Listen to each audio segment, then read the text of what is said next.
Gumulat kalatanggol ang biglaang pagsulpot nila Berting at Premo sa bilibid. Magkasama na umano sila sa kulungan. Samantala, hindi pa rin inasahan nila Warden ang pagbalik ni Premo sa kulungan matapos silang buwang lumipas simula nung nakalaya ito.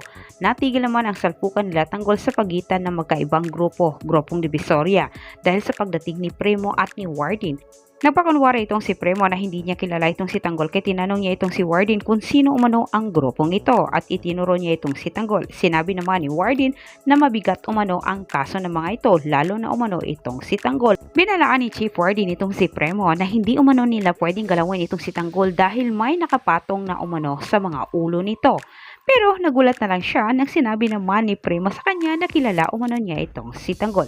Sumagip naman sa isip ni Berting ang sindikatong kanilang nakabangkaan ni Tanggol kahit alam ni Berting kung sino ang taong gustong tumumba kay Tanggol at ikwento naman ni Berting kay Chief Warden at kay Premo ang totoong dahilan bakit gustong tsugiin si Tanggol dahil sa droga na kanilang nakuha at gusto itong bawiin ngunit mas pinili ni Tanggol na isurrender ito sa kanyang tatayng Lispo at pinatunayan ni Berting dito kay Chief Warden na hindi masamang tao itong si Tanggol. Subalit sa kasamang palad ay hindi naman kumbinsido itong si Chief Warden sa mga paliwanag ni Berting dahil akala ni Chief Warden ay gumagawa lamang ng kwento ay itong si Berting para hindi nila ituloy ang kanilang masamang balak dito kay Tanggol.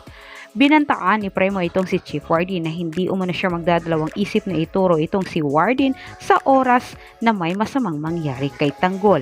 Nagalit naman itong si Berting kay Tanggol nang nilapitan niya ito dahil gulo pa rin ang ginawa nito kahit nasa loob na sila ng pilitan. Pero depensa naman ni Tanggol na kailangan umano niyang ipagtanggol ang kanilang mga sarili dahil pinagtangkaan din ang kanilang buhay. Sinabi ni Berting kay Tanggol na mukhang alam na umano niya kung sino ang gustong tao magpatumba sa kanila ang may-ari ng drogang kanilang nakuha.